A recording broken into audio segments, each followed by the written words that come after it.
Recently, How the World Works added a playlist entitled My Annihilation of Thunderfoot.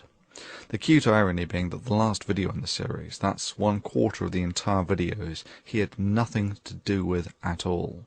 Someone else made it. He has since retitled it, The Video That Thunderfoot Does Not Want You to See. Here's a word for you to get acquainted with How the World Works.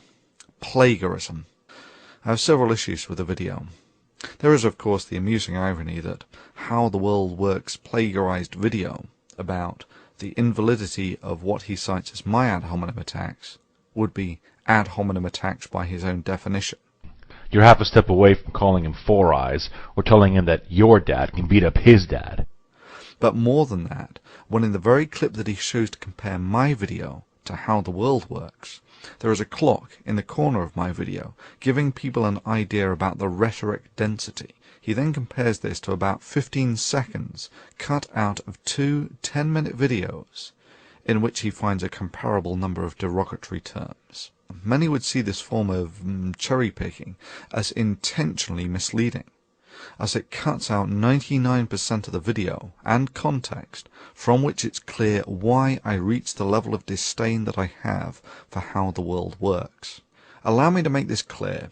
An ad hominem attack as a logical fallacy is when it is used as a substitute for an argument. Invariably, the terms that I use are derived from or are a consequence of presented arguments.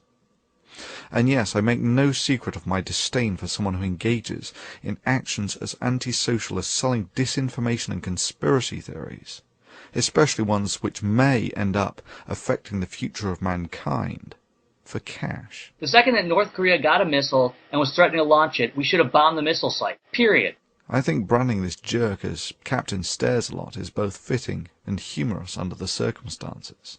Similarly, Mr. Buster correctly quotes me as saying that I do not attempt to monetize the Thunderfoot channel, as this could be used as an unfair criticism from suggesting a conflict of interest or some such. And yeah, that does put a fiscal value on the level to which I honour the integrity of this channel. He then suggests that I am a hypocrite due to my criticism of How the World Works. But of course, it is an entirely fair criticism of How the World Works. He is a money-grubbing subscriber whore, and the fact that I do not attempt to monetize my channel to maintain its integrity does nothing to nullify this. But let's be fair about this, and watch another 30-second video that How the World Works has since deleted, so that we can more fully make up our mind. Hi everyone, today is the new year, and I just want to thank everybody who subscribed to my new channel, How the World Works. Everyone knows that I was hoping to get around 200 subscribers by today. I got around 330. So everyone who subscribed, thanks a lot. And if you haven't subscribed, go over to How the World Works and subscribe right now. I'm going to be offering some promotional prizes for subscribers, and I'm going to be creating some new videos, so you're going to want to check them out. Go over there, subscribe to How the World Works. Hope you have a good new year. And yeah, his intentions and his motives are relevant. Intentionally making money through disinformation is significantly worse than merely making money through disinformation. You clearly disagree with some of the arguments that were made. Let's take, for instance, slavery. His relation of capitalism to slavery was not only a display of his gross misunderstanding of capitalist fundamental roots, but an abject attempt to pull on the heartstrings of his viewers, despite a completely irrational and non sequitur argument.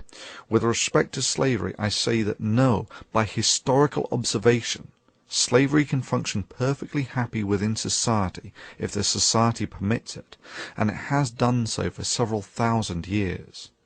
And yes, the American slave trade demonstrates explicitly that capitalism has no issues about slavery. To say that I misrepresented or misquoted anything here is simply a denial of reality and history. Similarly, claiming this is merely an appeal to emotion is just not true. Its effects are directly relevant today. A brief history of the United States.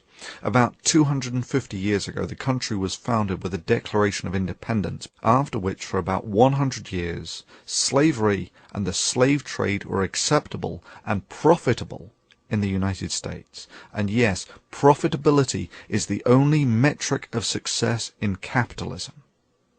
And yes, there are exceptionally brutal elements to this. Look at the practice of slave breaking. For obvious reasons, slavery was financially more expedient for menial work than employing free men.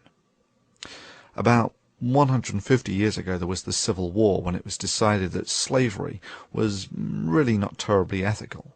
And yeah, that's right, people fought a war primarily over this.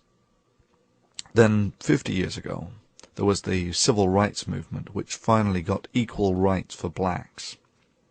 And even today, the socio-economic scars of this history are graphically visible in the United States.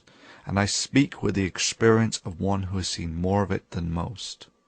You can still walk in many areas of America from a white neighborhood to a black neighborhood and watch the quality of housing drop and the number of people on the streets increase as their wealth decreases. It's visually conspicuous. The only way you can not see it is denial. Well, does anyone have any comments on the effectiveness of the healing of these socio-economic scars in a primarily capitalistic society over the past quarter of a millennium? It's a genuine question with a genuine follow-up. Is the status quo acceptable? And if not, do you have any proposals for the enhanced healing of these scars?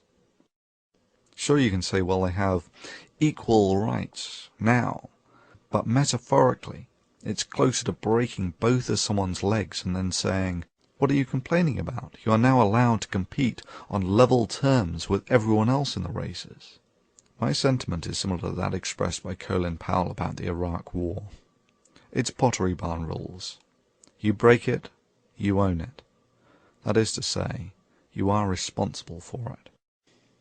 Irrespective, to a degree, the argument of the balance between socialism and capitalism is largely superseded by a factor that is more dominant than either of these: knowledge. Knowledge and society are the future. Indeed, the interplay between knowledge, society, and the advancement of civilization was next on the cutting board before I got distracted by Captain Stairs-a-Lot. Thankfully, How the World Works has effectively scurried away with his tail between his legs, in rather a timely fashion, I may add, as I have real-world commitments for the best part of the next 3 weeks or so, and really can't do anything anyway. But after that, say anything demonstrably stupid, and your ass is toast. But let's summarize the similarities between the poster boy for conspiracy stupidity, that's PCS2, and his global warming conspiracy, and creationists. Both show contempt for the most qualified people in the world when they field educated opinions on their subject. Both are happy to quote mine in order to misrepresent and mischaracterize what they perceive as their opposition. Both think that the science that built the civilization they live in and are utterly dependent upon is made up of some evil conspiracy out to get them. Both have no issues with plagiarism.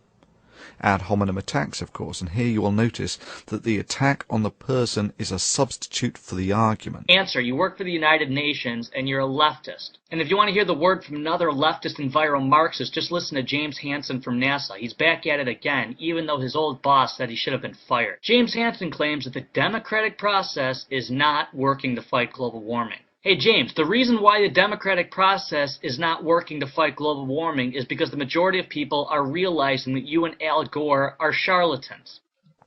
Both demonstrate their lack of character and moral fiber, in that YouTube gives them the ability to censor comments, and both zealously engage in the activity. And of course both, when all other options have been exhausted, simply tip the board over and declare victory. So experts, now that I went through every one of your arguments and completely annihilated them... Regrettably, how the world works. Sorry. PCS2. That's not how the world works. Annihilating someone's argument is not a criterion that is simply achieved by declaring it. Indeed, the mere fact that you need to make such a statement seems to suggest that you do not think that this is self-evident from your argument. In that respect, it's more like Fox News claiming to be fair and balanced. Allow me to summarize PCS2. Braying about how smart you think you are does little to add to your credibility when you are categorically wrong on multiple elementary levels, especially when you further compound your errors by further attempting to justify your ignorance by a variety of deeply unconvincing excuses, and then finally claim that factual veracity is not important as it's only YouTube and who the heck cares, and then ultimately, when all other possible options have been explored, you correct your mistake. To summarize the summary, the knowledge of mankind has guardians to stop antisocial vermin such as yourself from pissing in the fountain of knowledge. To summarize the summary of the summary, keep polluting science, swine. Your bitch ass is mine, sunshine.